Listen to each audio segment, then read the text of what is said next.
മലയാളികൾ മണ്ടന്മാരല്ലേ? 8 വർഷമായിട്ട് മലയാളികളുടെ കൺമുമ്പിൽ നടക്കുന്ന ഒരു കേസാണ്. ഇതിലെന്താണ് നെല്ലും പതിരും എന്താണ്? ഏത് ജഡ്ജ്മെൻറ്റ് വന്നാലും ഏത് കോടതി വന്നാലും ഇതെന്താ സംഭവിച്ചതെന്ന് അത്യാവശ്യം അരിയാഹാരം കഴിക്കുന്ന മനുഷ്യന്മാർക്ക് എല്ലാവർക്കും അറിയാം. അജൻസ് എങ്ങനെയാണ് ഈ മാർട്ടിൻ്റെ വീഡിയോ കണ്ടു കാണുമല്ലോ, അതിൽ പറയുന്ന കാര്യങ്ങൾ എങ്ങനെയാണ് കാണുന്നത്? അത് സ്ക്രിപ്റ്റഡ് ആണെന്നുള്ളത് കാണുന്നത് എല്ലാവർക്കും മനസ്സിലാവും. അത് അയാളെ കൊണ്ട് പറയിപ്പിക്കുന്നതാണ്. അയാൾക്ക് തന്നെ തെറ്റിപ്പോകുന്നുണ്ട്. അയ്യോ പാലാരിട്ടല്ല വയറ്റിലാണെന്ന് താഴെ എവിടെ നോക്കി വായിക്കുന്ന പോലെയൊക്കെ എനിക്ക് തോന്നുന്നു. നോക്കി വായിക്കുന്നതാണ് ഓർമ്മയെടുത്താൽ പറഞ്ഞതാണ്. പക്ഷേ അയാൾക്ക് തെറ്റിപ്പോകുന്നുണ്ട്. അയ്യോ പാലാരിട്ടല്ല, മൊത്തം തെറ്റിപ്പോയി വയറ്റിലാണെന്നൊക്കെ പറയുന്നുണ്ട്. അത് കണ്ടാൽ തന്നെ മനസ്സിലാവും അത് പറയിപ്പിക്കുന്ന ഒരു സ്ക്രിപ്റ്റഡ് വീഡിയോ ആണെന്നുള്ളത് ആർക്കും മനസ്സിലാവും. പക്ഷെ അത് മാത്രമല്ല, ഈ ദിലീപിൻ്റെ ജഡ്ജ്മെൻറ്റ് വരുന്നതെന്ന് മുതൽ നമ്മൾ നോക്കുക, ഈ ബാബാബയുടെ റിലീസ് വരെ അത് മൊത്തം പ്ലാൻഡാണ്. ഈ ബാബാബ എന്ന സിനിമ ഇറങ്ങിയത് തന്നെ ഈ ജഡ്ജ്മെൻറ്റ് പ്രതീക്ഷിച്ച് തന്നെ ഇറക്കിയ സിനിമയാണ്. അപ്പോൾ ജഡ്ജ്മെൻറ്റ് തനിക്ക് അനുകൂലമായിട്ട് വരുമെന്ന് ദിലീപിന് അറിയാം, നേരത്തെ ബോധ്യമുണ്ട്. കേസ് തനിക്ക് അനുകൂലമായിട്ടായിരിക്കും, തന്നെ വെറുതെ വിടും. അപ്പോൾ എന്ത് വേണം? തൻ്റെ ഒരു കമ്മിങ് ബാക്കിന് വേണ്ടി ഒരു സിനിമ വേണം.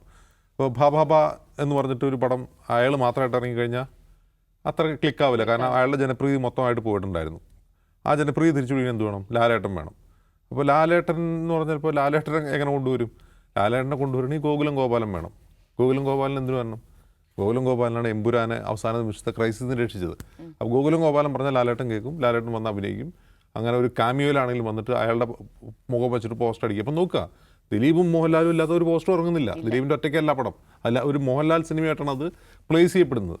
ഓക്കെ, അപ്പോൾ ഇനി ലാലേട്ടൻ്റെ ചിറകിലേറി ഒരു ലാൻഡിങ് നടത്താനാണ് ദിലീപ് ഉദ്ദേശിക്കുന്നത് നോക്കുക.